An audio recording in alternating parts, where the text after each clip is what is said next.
Can you make my N64s portable?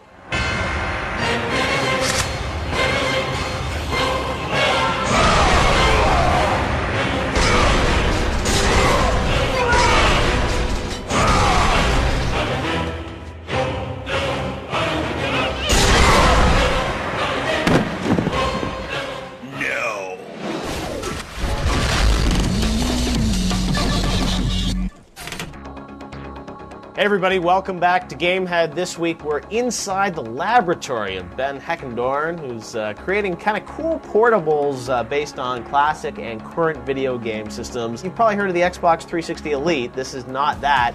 It's the Xbox 360 Portable, one of a kind, created by you? Yeah, there's another one, but it's not the same color. So yeah, this is completely different. How did you even come up with the idea of doing this? It's such a complicated piece of technology to make it into a laptop.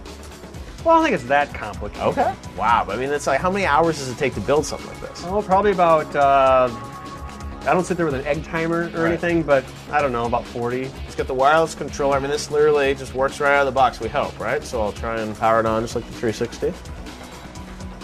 The fans start up, right? Yeah, and like it's got... Is it going to work here, Ben? I don't know. It's got one of the PSP features, actually. It's covered with fingerprints. Okay. It's beautiful about, the way you finished it. Oh, yeah, I put the graphics. I made my own Xbox 360 logo here because it's technically an Xbox 360 inside. Why is it a Heck 360? Come on, because people are like, what the heck is that? If you need any proof that Nintendo's not just for kids anymore, check out Mortal Kombat Armageddon for the Wii. A simple flick of the wrist is all that's needed to tear out an enemy's spine. The core game is basically Armageddon for the PS2. There are more than 60 playable characters, including the skinless fleshy meat and the stun gun wielding Striker. You can battle head-to-head, create a fighter, or even take Johnny Cage's hot rod for a go-kart race. But here's the big question. Does the gesture control scheme really work? Sort of. It's easier to pull off special moves like teleporting when you don't have to remember complicated button combos. But the fighting is too fast-paced to make the imprecise motion controls really work. Midway should have designed a unique game instead of just tacking motion controls onto an old one. Along with the lack of online play, Armageddon's more of a novelty. It bludgeons its way to a Gamehead score of 7 out of 10. You talked about doing Xbox 360, PlayStation, Wii. What do these companies think of the fact that you do stuff like this? I mean, do you ever hear from Microsoft when they say, hey, that's really cool you did that, or they try and sue you, or what happens?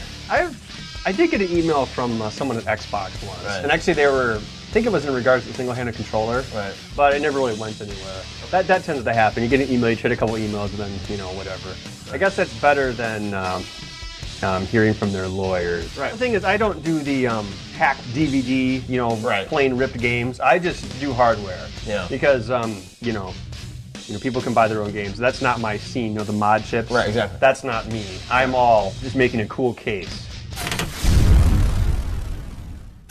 Dinos, Crocs, bears, and one busty brunette, all the signature elements of Tomb Raider. The new Anniversary Edition for the PS2 remakes the original 1996 classic with new graphics, puzzles, and a sweet $30 price tag. Lady Lara Croft still has her dual 9mm pistols and can now use the grappling hook from last year's Tomb Raider Legend. The camera still gets in the way of the gameplay, and the game's more about puzzle solving and adventuring than action. So sure, it's a bit dated, but Lara's as spry and jiggly as ever, bouncing to a Gamehead score of 7 out of 10.